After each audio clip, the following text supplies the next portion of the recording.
అందరికీ నమస్కారం అండి. అందరూ కొత్త వాళ్ళు, యంగ్ బ్లడ్, ఎంతూజాజంతో, ఉత్సాహంతో నిర్మించుకుని ఈ పండగ చేసుకుంటూ తీస్తున్న ఈ సినిమా శ్రీ చిదంబరం గారు చాలా సక్సెస్ సాధించాలని కోరుకుంటున్నాను. ఎవరైనా సరే, నేనైనా ఎవరైనా సరే, ఇండస్ట్రీలో ఎవరైనా సరే, ఏదో ఒక రోజు ఇట్లాగే కొత్తగా వచ్చిన వాళ్ళమే. పుడుతూనే ఫస్ట్ సినిమాతోనే ఎవరు సెలబ్రిటీలు కారు.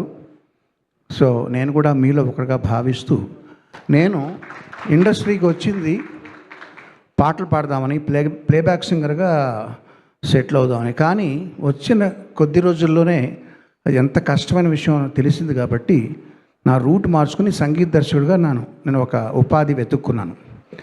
అయితే ఇప్పుడు ఇన్ని సంవత్సరాలు అయిన తర్వాత, నాకు ఇప్పుడు 65 సంవత్సరాలు, 64 సంవత్సరాలు అండి. ఇప్పుడు ఏంటంటే, సంగీత దర్శకత్వం ఉన్న ఉపాధి అయితే, బ్రెడ్ అండ్ బటర్ అయితే, పాటలు పాడడం అనేది హాబీగా పెట్టుకున్నాను. సో వచ్చిన ప్రతి పాట నేను పాడను, ఆ పాట నచ్చాలి. వీరు నన్ను అప్రోచ్ అయినప్పుడు అందులో మెలోడీ నచ్చింది, సాహిత్యం నచ్చింది, అన్నిటికంటే ఆ సినిమా తాలూకు థీమ్ నచ్చింది, ఆ క్యారెక్టరైజేషన్ చెప్పారు. సో అందుకని పాడడానికి ఒప్పుకొని పాడడం జరిగింది. ఈ మధ్య నేను చాలామందికి చెప్తున్న విషయం ఏంటంటే, మీకు నచ్చని, నా దగ్గరికి వచ్చే ఔత్సాహికులకి చెప్పేది, మీకు నచ్చనివి ఏంటని అడుగుతాను. నచ్చని పాటలు, నచ్చని విషయాలు నాకు చెప్పండి అంటాను.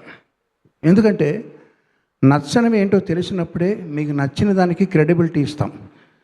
ప్రతిదీ మాకు నచ్చిందండి, ప్రతిదీ బాగుందండి అంటే వాళ్ళకి ఒక క్యారెక్టర్ లేనట్టు, వాళ్ళకంటూ ఒక టేస్ట్ లేనట్టు. సో నచ్చనివి మనకి చెప్పేది ధైర్యంగా ఎవరంటే బిజినెస్ అసోసియేట్స్ కాదు, బయట వ్యక్తులు కాదు, ఇంట్లో ఫ్యామిలీ మెంబర్సే మనకి ముఖం మీద చెప్తారు, ఇది బాగోలేదు, ఇది బాగుంది అని చెప్పి. ఈ పాట రిలీజ్ అయిన 5 days 10 days అయిందా రిలీజ్ అయ్యి?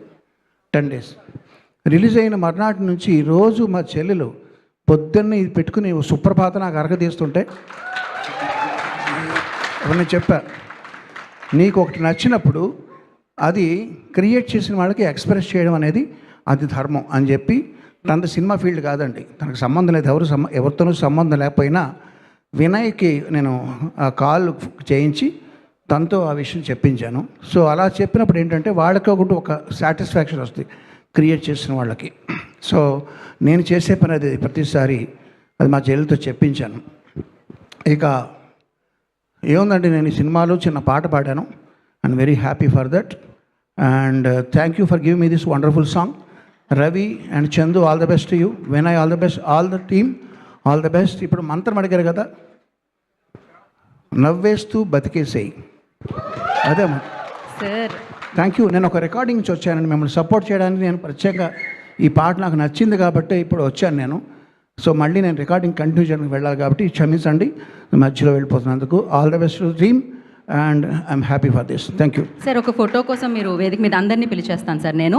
అండ్ అలాగే ఒక్క లైన్ మీరు హమ్ చేస్తే బాగుంటుంది సార్ ఖచ్చితంగా. Please please please sir. Yeah